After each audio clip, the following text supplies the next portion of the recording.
Hello students, हमारी जो electrochemistry की ये जो सीरीज चल रही है इसका ये जो नेक्स्ट टॉपिक है इलेक्ट्रोकेमिस्ट्री 5। इसमें हम अभी जो नन्स इक्वेशन है उसके बारे में डिस्कस करेंगे। देन आफ्टर दैट नन्स equation, E cell, standard E cell, और फिर जो इक्विलिब्रियम कांस्टेंट होता है के सब्सक्रिप्ट में सी बोलते हैं, के सी बोलते हैं उसको, वो कैसे रिलेटेड है उस पर हम डिस्कस करेंगे। और फिर लास्ट में एक जो डेल्टा जी यानी गिब्स फ्री एनर्जी चेंज है वो कैसे ई सेल से रिलेटेड है उस पर हम डिस्कस करेंगे। फिर इन तीनों से रिलेटेड एक एक न्यूमेरिकल हम इस सीरीज में हम करेंगे। तो अभी तक के आपने 4 वीडियो जो इस चैप्टर से related previous 4 videos I think आप सब ने देखे होंगे। और अभी ये जो 5th जो वीडियो इस सीरीज का, तो let us start from the new topic that is nuns equation. तो उससे पहले 2 लाइनें मैं कहूँगा कि केमिस्ट्री की बात निराली, बस समझने वाला चाहिए। केमिस्ट्री की बात निराली, बस समझने वाला चाहिए। थोड़ा धैर्य रख कोशिश करें, थोड़ा मन इसमें रमाइए। थोड़ा धैर्य रख कोशिश करें, थोड़ा मन इसमें रमाइए। थोड़ा धैर्य रख कोशिश करें, थोड़ा मन इसमें रमाइए। तो आइए हम स्टार्ट करते हैं नन्स इक्वेशन क्या है। इससे पहले मैं आपको बताना चाहूँगा कि नन्स इक्वेशन है, इसकी ज़रूरत क्यों पड़ी। तो आपने जो अपने प्रीवियस वीडियो में जो हमने एक आपको सेल के बारे में बताया था, ई सेल, तो किस तरह से देखिए आपने एक जो गैल्वेनिक सेल या वोल्टेक सेल का एक जो हमने प्रारूप देखा था। तो again it is here, you can see in this part. अब लिसन नाउ, यहाँ पर देखिए एक 2 हाफ में ये सेल डिवाइडेड है। दिस इज जिंक हाफ, जिसको हम क्या बोलते हैं, लेफ्ट हाफ भी बोलते हैं, जिसको ऑक्सीजन हाफ भी बोलते हैं, एनोड भी होता है। ये कॉपर हाफ, जिसको हम राइट हाफ भी बोलते हैं क्योंकि राइट हैंड साइड में क्योंकि रिडक्शन होता है इसलिए इसको रिडक्शन हाफ भी बोलते हैं। और चूँकि यहाँ पर कैथोड होता है इसलिए इसको कैथोड हाफ भी बोलते हैं। आप इस दूसरे डायग्राम से भी इसको समझ सकते हैं। ये हमने प्रीवियस वीडियो में हमने डिस्कस किया था। तो अब देखिए यहाँ पर जनरली ये जो आपका जिंक का इलेक्ट्रोड है, मेटल का इलेक्ट्रोड है, कोई भी मेटल का जैसे जिंक का है, ये जिंक का सोल्यूशन है, इलेक्ट्रोलाइटिक सोल्यूशन है। यहाँ पर ये कॉपर का इलेक्ट्रोड और कॉपर का इलेक्ट्रोलाइटिक सोल्यूशन है, कॉपर सल्फेट। यहाँ पर जनरली क्या होता है कि जब आप इसमें से ई सेल आप निकालते हो, स्टैंडर्ड ई सेल, तो सीधा सा हम क्या करते हैं कि जो ई नोट राइट हाफ माइनस ई नोट लेफ्ट हाफ, और इन दोनों को फिर हम क्या करते हैं कंबाइन करके और फिर इस तरह से इक्वेशन से हम इसको निकालते हैं। ये आपने प्रीवियस वीडियोज में हमने देखा है। पर वो हम कब यूज कर सकते हैं, उसका एक लिमिटेशन है। लिमिटेशन ये कि जैसे जिंक सल्फेट है, जब 1 मोल पर लीटर 1 एम सॉल्यूशन होता है, इसी तरह यहाँ पर कॉपर सल्फेट है, वो 1 मोल पर लीटर 1 एम सॉल्यूशन होता है। और इस दौरान जो टेम्परेचर आपका 298 केल्विन होता है। तो इनको बोलते हैं स्टैंडर्ड कंडीशंस। इसी तरह अगर कोई गैसियस इलेक्ट्रोड अगर कोई इसमें इन्वॉल्व है, तो जनरली जैसे आपने एसएचसी का एग्जांपल देखा था, तो यहाँ पर जैसे हाइड्रोजन गैस है 1 बार पे और 298 केल्विन पे ली जाती है। तो जब ये स्टैंडर्ड कंडीशन मेंटेन होती है, तब तो जो आपका जो सेल का जो पोटेंशियल निकलता है, ईएमएफ निकलता है, वो स्टैंडर्ड ई सेल निकलता है। ई नोट से उसको इंडिकेट करते हैं। बट क्या हमेशा जरूरी है कि स्टैंडर्ड कंडीशंस मेंटेन रहे? मान लो आप ये सेल लंबे समय से यूज कर रहे हैं, तो ये कंसंट्रेशन है, एक साइड में ये बढ़ेगा, एक साइड में ये घटेगा। यहाँ पर ये जिंक जो है, इसका जो कंसंट्रेशन Zn2 प्लस इसमें डिजोल्व होता जाएगा, यहाँ पर कॉपर इसमें डिपॉजिट होता जाएगा, तो कंसंट्रेशन चेंज होगा। अब कंसंट्रेशन अगर घट गया तो क्या, बढ़ गया तो क्या, हम जो अपना प्रीवियस मेथड है स्टैंडर्ड ई सेल निकालने का, राइट माइनस लेफ्ट, क्या वो अपना सकते हैं? नहीं अपना सकते, क्योंकि उसमें जो हम वैल्यूज यूज करते हैं कहाँ से, इलेक्ट्रोकेमिकल सीरीज से, और वो सारी स्टैंडर्ड कंडीशन में मेजर्ड होती है। तो उस कंडीशन में क्या है कि जब ये स्टैंडर्ड कंडीशंस मेंटेन नहीं है, जब कंसंट्रेशन आपका 1 मोल पर लीटर से कम हो जाए, तब हम क्या करेंगे? तब उसके लिए फिर क्या होता है कि नन्स था, जो उसने एक इक्वेशन दी थी जिसको हम नन्स इक्वेशन कहते हैं। तो ये जो नन्स इक्वेशन है, थोड़ा सा इसके बारे में हम देखते हैं कि ये क्या है और क्यों इसकी जरूरत हमें पड़ी। तो standard reduction potential of different metal as given in the activity series में जिस तरह से दिया है, are measured in the standard states. Using SHE standard hydrogen electrode use करके उनको स्टैंडर्ड सीरीज में उनको स्टैंडर्ड कंडीशंस में उनको स्टैंडर्ड सेट्स में उनको मेजर करते हैं। When the concentration of electrolyte कहाँ आता है 1 मोल पर लीटर और जो टेम्परेचर 298 केल्विन, ये स्टैंडर्ड कंडीशन है। अगर ये नहीं है तो then however in actual practice क्या होता है, इट इज नॉट सो, हमेशा ऐसा नहीं होता। तो कंसंट्रेशन ऑफ इलेक्ट्रोलाइट में भी लेस देन 1 मोल पर लीटर। तो E cell depends on the concentration of electrolyte. तो जो हम ई सेल निकालते हैं स्टैंडर्ड वाला स्टैंडर्ड कंडीशन में होगा, अदरवाइज नॉन स्टैंडर्ड फॉर्म में नॉर्मल ई सेल निकलेगा। तो ई सेल हमेशा क्या किस पे डिपेंड करता है, कंसंट्रेशन ऑफ इलेक्ट्रोलाइट पे। तो सेल एंड ये जो डिपेंडेंस है ई सेल की जो डिपेंडेंस है किस पे, कंसंट्रेशन इन इलेक्ट्रोलाइट पे, ये जो नर्म्स इक्वेशन है इससे हम दोनों को रिलेट कर सकते हैं। तो नर्म्स इक्वेशन क्या है, इसका एक बेसिक मैं आपको थोड़ा सा बताता हूँ। देखिए इस तरह की जो इक्वेशन होती है नर्म्स इक्वेशन है जो आगे आएगी, ई सेल है, देखिए ये जो ई सेल है ये नॉर्मल ई सेल है, ये स्टैंडर्ड ई सेल है, इसमें से कुछ पार्ट लेस करके ये।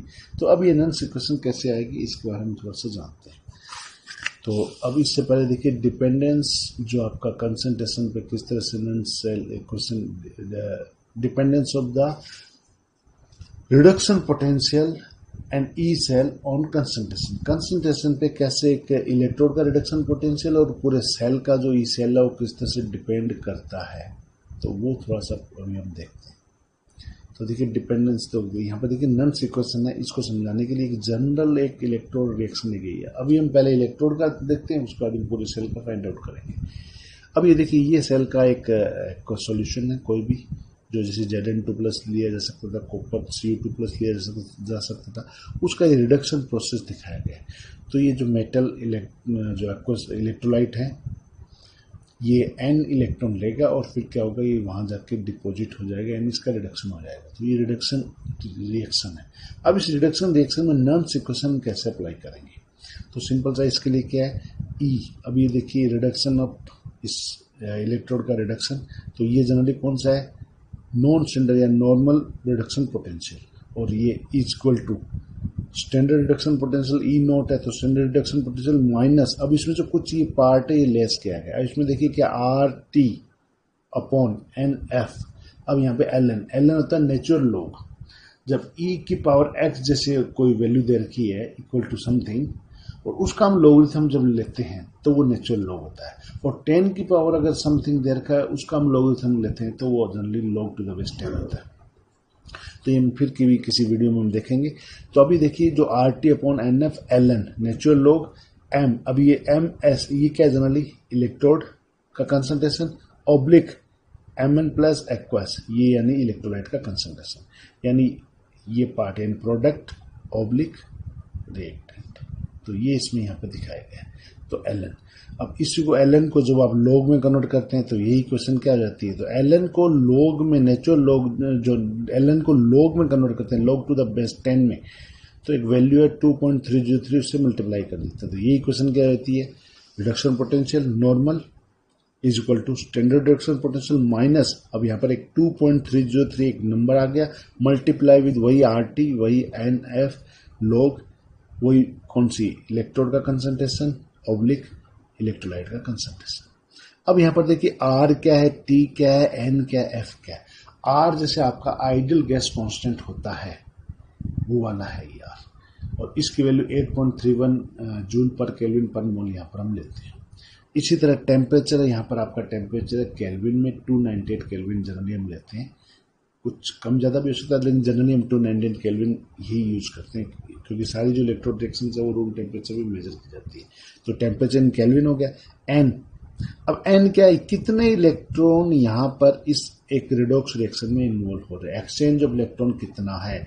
जैसे यहाँ पर इसका रिडक्शन हो रहा है तो जैसे 2 इलेक्ट्रॉन है, कॉपर और जिंक के केस में 2 इलेक्ट्रॉन होते हैं, Ag के केस में 1 इलेक्ट्रॉन होता है। तो N is the number of electron exchange in this redox reaction. F is Faraday, और F 1 फेराडे प्रीवियस वीडियो में हमने देखा था 1 फेराडे क्या होता है 96487 कूलाम्ब, और इसको राउंड अप करके लिखते हैं 96500 96,500 कूलाम्ब। ये जनरली क्या होता है, 1 मोल इलेक्ट्रॉन पे कितना चार्ज होता है वो एक कांस्टेंट है, इसको फेराडेज कांस्टेंट बोलते हैं, दैट इज F फ्री। तो अब ये देखिए ये इक्वेशन होगी। अब यहाँ पर देखिए ये कांस्टेंट है, आर की वैल्यू लगभग फिक्स होती है, वो भी कांस्टेंट है, टी है अगर हम 298 केल्विन पे ले रहे हैं वो भी कांस्टेंट है, एफ है वो भी कांस्टेंट है 96500 कूलम। एन आपका इक्वेशन टू इक्वेशन वेरी करता है। तो इस कांस्टेंट इस कांस्टेंट इस कांस्टेंट और इस कांस्टेंट की वैल्यू अगर हम पुट कर दें तो इन सबको मल्टीप्लाई करने पर यानी 2.303 into 8.31 into 298 divided by n, और एन को साइड में ले लेंगे तो एफ हो जाएगा 96500। इन सबको मल्टीप्लाई करने पर एक वैल्यू आती है 0.059 अपॉन एन। एन अगर फिक्स होता तो एन भी हम रख सकते थे, लेकिन an equation two equation very कर सकता, किसी में एन की वैल्यू 1 होती है, किसी में 2, किसी में 3। तो इसलिए एन को हमने यहाँ पर ऐसे एज इट इज रख लिया, ठीक है, एज ए वेरिएबल। तो ये जो फाइनल आपकी नन्स इक्वेशन क्या होती है, ये आपका जो नॉन स्टैंडर्ड कंडीशन में रिडक्शन पोटेंशियल है इलेक्ट्रोड का is equal to standard reduction potential minus 0.059 upon n log metal, ये आपका जो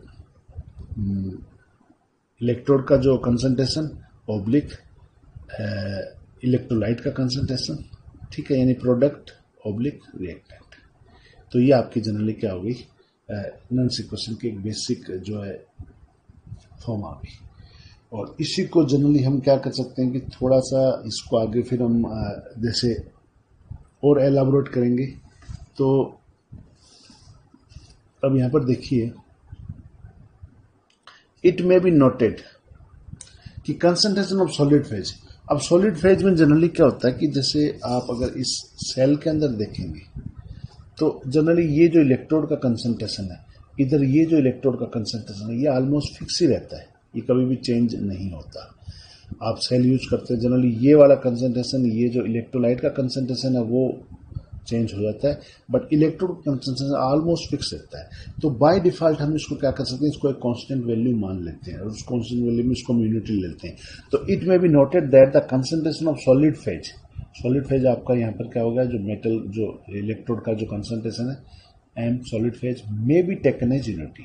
तो देन अगर इसमें यूनिटी अगर इसको मान ले तो देन नन्स इक्वेशन है वो बिकम्स, वो किस तरह से हो जाती है, reduction potential of equal to standard reduction potential minus वही 0.059, यहाँ पर आपको कैलकुलेट करके दे दी गई है, बार बार आपको लिखने की जरूरत नहीं है, अपॉन एन लॉग, चूंकि हमने 2.30 से मल्टीप्लाई करके इसको नेचुरल लॉग से इसको हमने लॉग टू द बेस 10 में कन्वर्ट कर लिया था, तो लॉग अब यहाँ पर 1 ऑब्लिक कंसंट्रेशन ऑफ इलेक्ट्रोलाइट। अब इलेक्ट्रोलाइट का जो कंसंट्रेशन है सीधा का सीधा वो यहाँ पर आपका आ गया। तो ये आपका थोड़ा सा और जनरल फॉर्म हो गया यहाँ पर 1, क्योंकि जो एन एस था जो इसकी वैल्यू थी, इसकी वैल्यू हमने क्या कर ली, इसको हमने यूनिटी मान लिया। तो देन ये मोर थोड़ा सिंपलर फॉर्म होगी नन्स इक्वेशन की, ठीक है। तो अब कैलकुलेशन ऑफ सेल पोटेंशियल, इसको हम कैसे इसको यूज करते हैं, तो सेल पोटेंशियल यूजिंग नन्स इक्वेशन कैसे यूज करते हैं, तो इसके लिए देखिए थोड़ा सा इसमें आगे calculation of cell potential using नन्स इक्वेशन। तो कंसीडर ए डैनियल सेल। अब यहाँ पर डैनियल सेल वही हमने जो पहले डिस्कस किया था जिंक और कॉपर वाला। तो यहाँ पर ये देखिए इसके सेल का रिप्रेजेंटेशन है, ये मैंने प्रीवियस वीडियो में देखा था कैसे करते हैं। तो Zn solid slash Zn2 plus, ये एक्चुअली क्या है, ये इंटरफेस होता है। तो Zn एक्वस यानी इलेक्ट्रोलाइट, ये सॉल्ट ब्रिज, और फिर कॉपर 2 प्लस इन कॉपर का इलेक्ट्रोलाइट, और ये फिर उसके बाद में ये इंटरफेस, और उसके बाद में ये कॉपर इलेक्ट्रोड। तो एक सेल है। तो here the concentration of electrolyte solution में नॉट बी बना। अब यहाँ पर जो ये जो Zn2 प्लस का और Cu2 प्लस का अगर ये 1 m ले लें तब तो इसमें आपको नन्स इक्वेशन की जरूरत ही नहीं पड़ेगी, क्योंकि ये 1 m के बराबर नहीं है, इससे मतलब इतर है।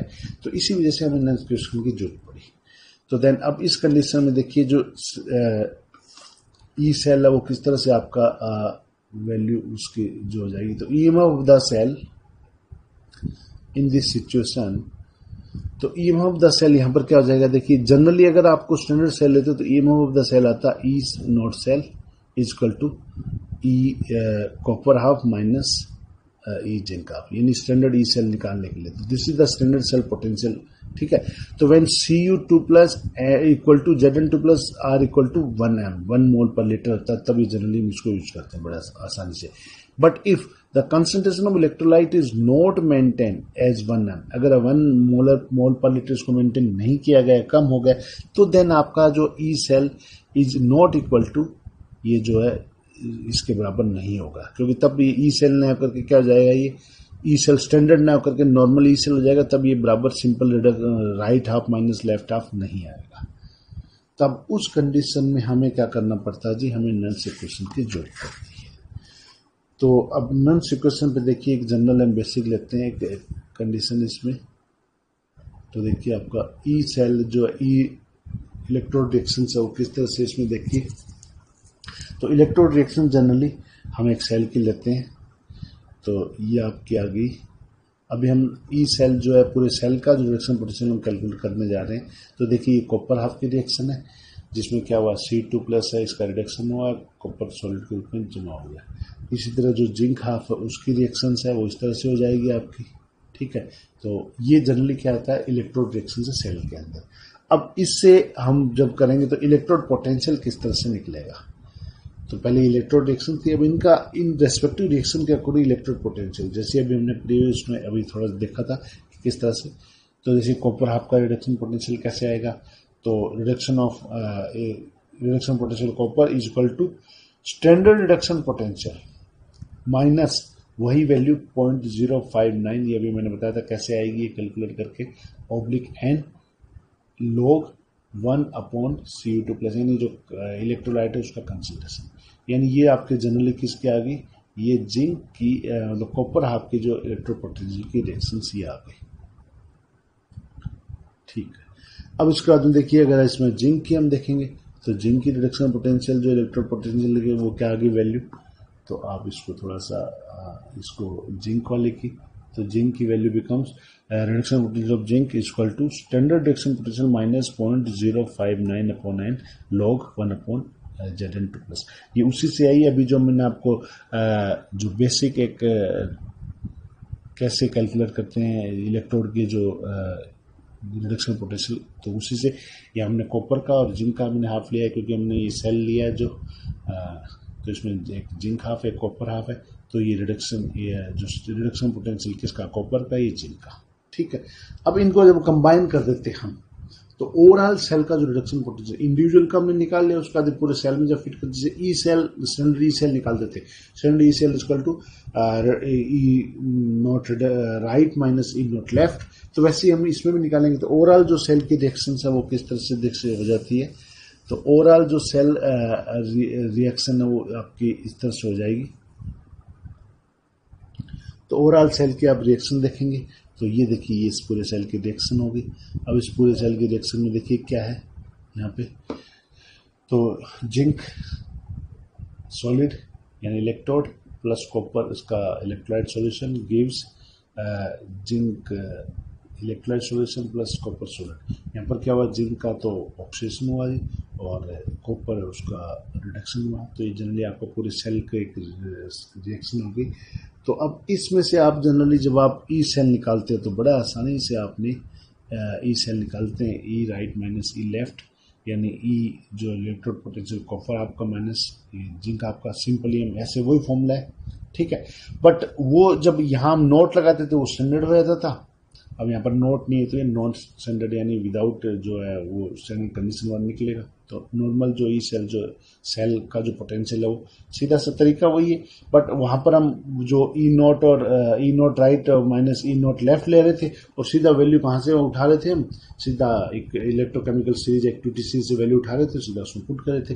आपको दी गई वैल्यू थी तो उसको वैसे डायरेक्टली आप पुट कर रहे थे, बट चूंकि यहाँ पर आप नॉर्मल कंडीशन वाला जो ई सेल कैलकुलेट कर रहे हो तो सिंपल ई सेल जो है तो that is equal to simple reduction electrode potential of right half minus electrode potential of left half. अब राइट हाफ में जनरली कॉपर का है तो reduction potential of copper minus reduction potential of zinc. अब आपके पास अगर ये दोनों वैल्यू है तो देन आप इसमें डायरेक्ट पुट करेंगे और आपका ओवरऑल जो सेल का जो ई सेल है ई एम एफ सेल का वो आ जाएगा। तो अब E M F of the cell है वो किस तरह से आएगा जी, तो उसके लिए देखिए एक इक्वेशन हम लेते हैं। अब यहाँ पर इसको पूरा दो आप में इसको देखिए ये आपका क्या था, reduction minus right minus left, यानी कॉपर का रिडक्शन पोटेंशियल माइनस जिंक का रिडक्शन पोटेंशियल, तो ये कॉपर का रिडक्शन पोटेंशियल है। अब इसमें से क्या कर देंगे, माइनस कर देंगे, किसके माइनस वैल्यू कर देंगे जी, हम इसमें माइनस की वैल्यू कर देंगे किसकी, जिंक की रिडक्शन पोटेंशियल। तो देखिए कॉपर हाफ इसका reduction potential minus zinc half है इसका रिडक्शन पोटेंशियल। तो ये जनरली आपकी इक्वेशन यहाँ पर ये बन गई। तो ये हम क्या निकाल रहे हैं, हम यहाँ निकाल रहे हैं ई सेल, ठीक है। तो ये राइट माइनस लेफ्ट, कॉपर का रिडक्शन पोटेंशियल माइनस जिंक का रिडक्शन पोटेंशियल, ये कॉपर का, ये माइनस। अब इसको हमने क्या किया, ब्रैकेट में बंद किया है। क्यों ब्रैकेट में बंद किया, क्योंकि इसके अंदर यहाँ पर भी माइनस। अब ये ब्रैकेट खोलेंगे, जब ये ब्रैकेट खोलेंगे तो देखिए इनके जो साइन है वो किस तरह से चेंज होते हैं। तो if we open the bracket तो देन ये आपकी इक्वेशन सारी की सारी क्या बन जाती, ये बन जाती, ठीक है। तो माइनस का जब मल्टीप्लाई हुआ तो ये पार्ट माइनस आ गया, और अब यहाँ माइनस था वो हो गया प्लस। तो अब पूरी जो सेल की जो इक्वेशन वो किस तरह से बन गई, तो पूरी सेल की जो इक्वेशन है उस तरह से बन गई। थोड़ा सा इसको देखते हैं कि जो ई सेल मतलब ये कॉपर का जो मतलब reduction potential, E cell equal to reduction of copper, reduction potential of copper minus reduction potential of zinc. अब जब ये वैल्यू पुट करने पर ये और ये, अब यहाँ पर देखिए ये आपका दोनों, इनको हम एक साइड में लेते हैं, और ये जो पार्ट है इसमें दोनों में कुछ कॉमन है, तो इन दोनों को हम एक साइड में लेते हैं। तो जनरली इसको थोड़ा सा हम रीअरेंज करते हैं, तो देन आपकी जो सेल की जो किस तरह से इसकी वैल्यू बन जाती है, देखिए। तो ये सारा बराबर किसके था, जैसे स्टार्टिंग में हमने डिस्कस किया था, ये सारा बराबर था किसके, ई सेल के, ठीक है। तो ई सेल के ये बराबर था सारा। तो यहाँ पर ये कॉपर, ये जिंक का। तो देखिए ई सेल, अब ये इन दोनों को हमने क्या किया जी, इन दोनों को हमने तो देखिए इस तरह से ये आपका ई सेल यहाँ पर इसमें आ गया। अब हमने क्या कर दिया जी, रिडक्शन जो मतलब स्टैंडर्ड वाली वैल्यू जो है, standard reduction potential of copper half और standard reduction potential of zinc half, इन दोनों को हमने इकट्ठा कर दिया। और ये जो ये पोर्शन है 0.059/9, और ये इन दोनों में ये पोर्शन कॉमन आ सकता है, इसको हमने यहाँ कॉमन ले लिया। कॉमन लेते इसमें ऐसे ध्यान रखना, यहाँ माइनस का साइन है तो हमने माइनस वाला 0.059/n हमने कॉमन लिया है। तो अब इसमें ये कॉमन लेने पर ये पोर्शन तो एज इट इज आ गया, log 1/C2 प्लस जो इसका कंसंट्रेशन, तो ये तो एज इट इज आ गया। तो चूंकि यहाँ पर प्लस का साइन था, तो जब आप माइनस का जब आप कॉमन ले रहे हो, तो माइनस का कॉमन लेने की वजह से इस पूरे पे क्या होता है, माइनस का मल्टीप्लाई होता है। तो माइनस का मल्टीप्लाई होने पर ये जो वैल्यू आएगी log 1/Zn, जो 2 प्लस वाला जो है, ये आपका क्या आएगा, ये प्लस में आ जाएगा, ठीक है। ये प्लस में था तो यहाँ पर ये माइनस में आ जाएगा, क्योंकि माइनस का आपने कॉमन लिया। अब ये माइनस में आ गया। अब आप देखिए ये जो है, इसको देखिए कुछ याद आ रहा होगा, standard reduction potential of copper half minus standard reduction potential of zinc half. क्या याद आ रहा है, वही स्टैंडर्ड सेल पोटेंशियल। तो इसको जब आप थोड़ा सा कन्वर्ट कर देंगे आगे, तो स्टैंडर्ड सेल पोटेंशियल की वैल्यू आ गई।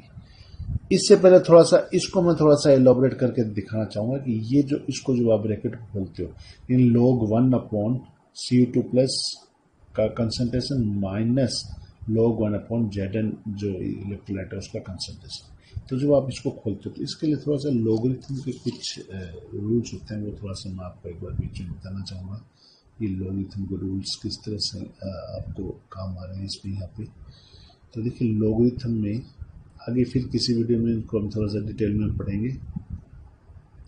तो देखिए क्या है कि लॉगरिथम में क्या था, log x अपॉन अगर y अगर दे रखा है तो उसको आप ऐसे इसको ओपन कर सकते हो, इसको आप फर्दर इसको रिजोल्व कर सकते हो, log x minus log y, x upon y मतलब क्या हुआ, log x minus log y।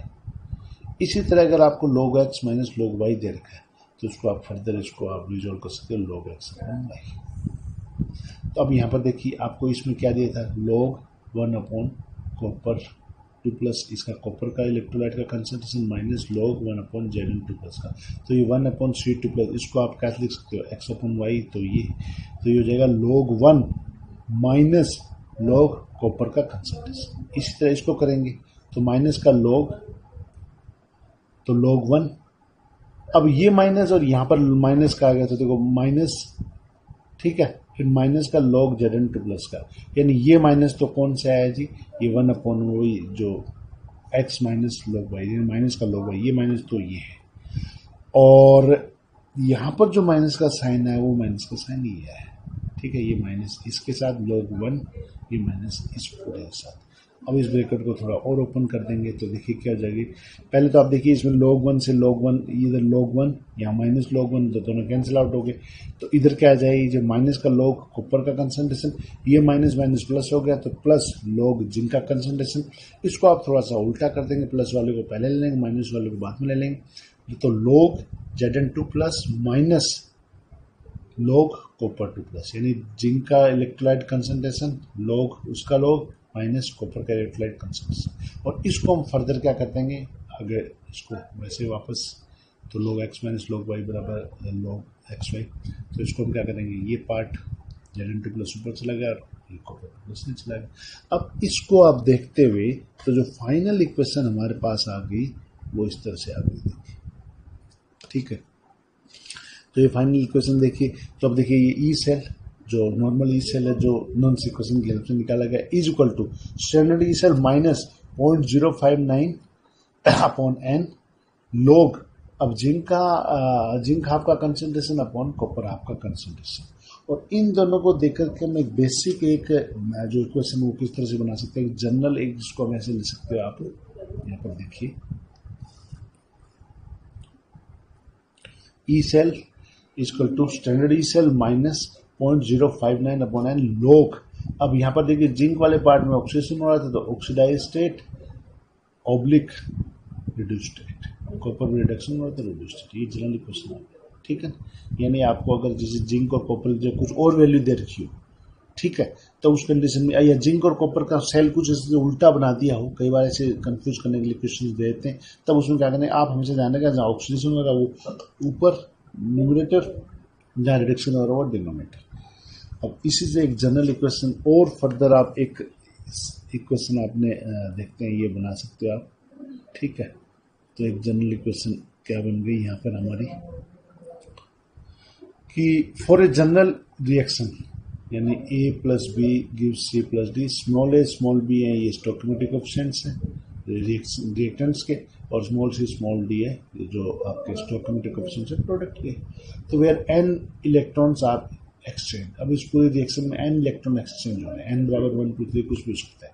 तो जनरल इक्वेशन कैसे बनेगी, E cell equal to standard E cell, और वो कैसे आएगा जी, वो अभी आपको बताइए, रिडक्शन माइनस ऑक्सीजन वाला जो है, तो राइट माइनस लेफ्ट, सिंपल सी वो निकालना आता ही आपको, स्टैंडर्ड ई सेल निकाल सकते हैं सीधा, गिब्स नहीं सीधा जो वैल्यूज हम उठाएंगे कहाँ से, इलेक्ट्रोकेमिकल सीरीज से, और वापस इसमें निकाल लेंगे। तो माइनस 0.059 अपॉन एन log।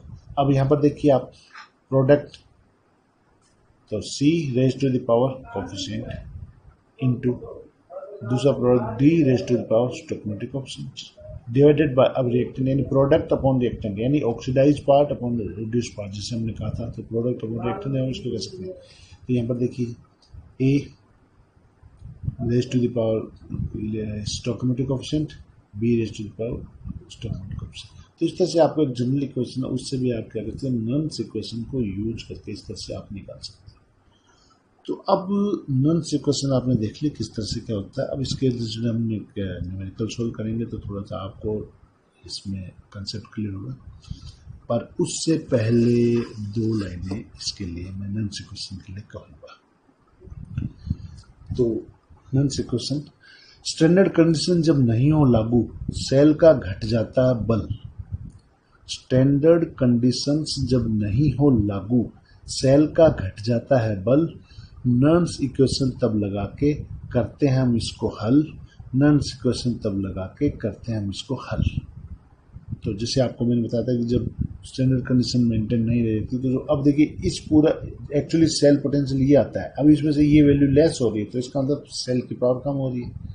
तो जो ई सेल हमेशा स्टैंडर्ड ई सेल से कम ही आ रहा है। तो स्टैंडर्ड कंडीशन जब नहीं हो लागू, सेल का घट जाता है बल। नॉन्स इक्वेशन तब लगा के करते हैं हम तब इसको हल। मोलर रेशियो ऑक्सीडेशन संग रिडक्शन का, ये जो मोलर रेशियो है ऑक्सीडेशन और संग रिडक्शन का, तो मोलर रेशियो ऑक्सीडेशन संग रिडक्शन का लॉग निकालो उसका। मोलर रेशियो ऑक्सीडेशन संग रिडक्शन का लॉग निकालो उसका 0.059 को इलेक्ट्रॉन से भाग देके, 0.059 को इलेक्ट्रॉन से भाग देकर मल्टीप्लिकेशन करो अब इसका। तो मोलर रेशियो ऑक्सीडेशन संग रिडक्शन का लॉग निकालो उसका 0.059 को इलेक्ट्रॉन से भाग देकर मल्टीप्लिकेशन करो अब इसका। आई सारी वैल्यू को अब स्टैंडर्ड ई सेल से घटाओ। आई सारी वैल्यू को अब स्टैंडर्ड ई सेल से घटा दो। नन्स इक्वेशन क्या कहती है सबको ये बतला दो। नन्स इक्वेशन क्या कहती है सबको ये बतला दो। तो ये नन्स इक्वेशन थी। अब इसके देखते हैं हम थोड़ा सा एक न्यूमेरिकल किस तरह से आप इसको यूज कर सकते हो। तो इसका जो बेसिक कंसेप्ट है, तो देखिए न्यूमेरिकल आपको दे रखा है। वोल्टेज सेल इज सेटअप, ठीक है, at 25 degree Celsius with the following half cells Ag plus electrolyte 0.001 m oblique Ag, ये इसका कंसंट्रेशन, ये इलेक्ट्रोड। इसी तरह Cu2 प्लस इसका जो कंसंट्रेशन है 0.01 m मोल पर litre oblique Cu electrode, electrolyte electrode. तो ये आपको दे रखा है। What will be the voltage of this cell. अब इस सेल का ईएमएफ, इसका ई सेल और कैसे निकलेगा। अच्छा, देर का standard E cell generally reduction oxidation होता है, तो वो आपको यहाँ दे रखा है, ठीक है। अब यहाँ पर इसमें आपको अगर ये नहीं दिया होता तो जो एक्टिविटी सीरीज से reduction standard reduction potential of Ag plus और standard reduction potential of Cu2 plus दिया होता। अगर आपको ये नहीं दिया और वो दिया तो पहले आपको ये निकालना होता, उसके बाद फिर आपको इसमें यूज करना होता। तो जनरली आपको इसमें दे दिया तो आपका एक स्टेप तो अपने आप ये कंप्लीट होगा। स्टैंडर्ड सेल है। अब आप देखिए सबसे पहले इसमें क्या करेंगे जी, जो सेल रिएक्शन है वो निकालेंगे। तो नेट सेल रिएक्शन वो क्या होगी, पहले सेल रिएक्शंस बनाएंगे। तो नेट सेल रिएक्शन होगी Cu copper solid plus 2Ag plus aqueous gives Cu2 plus aqueous और 2Ag सॉलिड। अब यहाँ पर देखिए कॉपर का हो रहा है ऑक्सीडेशन, जिंक का हो रहा है रिडक्शन। तो जिंक हो गया रिडक्शन आप, कॉपर हो गया ऑक्सीडेशन आप। तो इसको जब बैलेंस करेंगे यहाँ पर 2 लगाना पड़ेगा, क्योंकि कॉपर की कैपेसिटी 2 इलेक्ट्रॉन देने की, तो इसकी 1 है, तो यहाँ पर इसको बैलेंस करने के लिए 2 लगाना पड़ेगा। तो यहाँ पर देखिए जैसे 2 लगाया तो n बराबर इलेक्ट्रॉन का exchange. Copper is losing 2 electron और Ag silver is accepting 2 electron, तो n की वैल्यू होगी 2। तो नन्स इक्वेशन क्या होगी यहाँ पर, ई सेल नन्स basic equation E cell is equal to standard E cell minus 0.059 upon 2 log oxidation half reduction half Cu2 plus Ag। अब यहाँ पर देखिए ये पावर 2 आई, क्योंकि वो आपको ध्यान हो तो जब आपने जनरल बेसिक इक्वेशन देखी थी, इफ यू रिमेंबर दिस, जो स्टोइकोमेट्रिक कोएफिशिएंट है रेज टू द पावर, तो इसमें देखिए स्टोइकोमेट्रिक कोएफिशिएंट यहाँ पर 2 था, तो रेज टू द पावर 2। तो Ag का concentration raise to the power 2। Putting the value put करने पर इसमें देखिए क्या है, तो ई सेल बराबर क्या होगा 0.046, ये आपको गिवन था क्वेश्चन में, माइनस 0.059 ऑब्लिक n बराबर 2 रख दिया लॉग। अब देखिए कॉपर का कंसंट्रेशन वो भी आपको गिवन था 0.01, और इसको आप 10 की पावर -2 भी लिख सकते हो, और ये 0.001 यानी 10 की पावर -3, 10 की पावर -3 है तो ये हो जाएगा स्क्वायर करने में 10 की पावर -6। तो ऊपर था 10 की पावर -2, नीचे 10 की पावर -6, तो थोड़ा सा आगे अगले स्टेप में ये 0.46। अब इसको 2 से डिवाइड कर दिया 0.059 को, तो इस वैल्यू को भी आप याद कर सकते हो 0.0295। ये बार बार काम आती है जब n बराबर हमेशा जब भी 2 होता है, और ये 0.059 हमेशा फिक्स होता है, क्योंकि 298 केल्विन को हम जनरली उसको कैलकुलेट करते हैं। R फिक्स है, T फिक्स है, F फिक्स है। और 2.303 भी फिक्स है, तो इसमें ये वैल्यू फिक्स होती है। जब n बराबर 2 होता है तो आप इस वैल्यू को भी याद कर सकते हैं, 0.0295 लोग। अब ये 10 के पावर -2, ये 10 के पावर -3, इसका स्क्वायर किया तो -6, इससे कैंसिल होगा 10 के पावर -4, और ये 10 के पावर -4 था डिनोमिनेटर में, तो नीचे 10 के पावर -4, इसको ऊपर हम ले गए तो 10 के पावर 4 हो गया। अब इसको इससे मल्टीप्लाई करके इसका जो लॉग आया 10 की जितनी पावर होती है तो वही लॉगरिथम आता है, तो 10 के पावर ये 4 था उसका लॉगरिथम आ गया ये। अब इसको इससे मल्टीप्लाई कर दिया तो वैल्यू हो गई ये एक्चुअली यहाँ पर प्लस की वैल्यू आएगी, देखिए क्योंकि -4 था, इसको जब ऊपर ले गए 10 का -4 था, इसको ऊपर ले गए 10 का +4, उसका लॉग निकाला तो 4 आ गया, 4 मल्टीप्लाई बाय दिस तो ये हो गया -118 और 0.46 -118 तो आ गया 0.342 तो सेल का घट जाता है 1। तो देखिए ई सेल वो जनरली जो स्टैंडर्ड कंडीशन से कम हो गया ना, तो इस तरह से आप क्या कर सकते हो, इसके जो बेस्ट न्यूमेरिकल्स आप सोल्व कर सकते हो।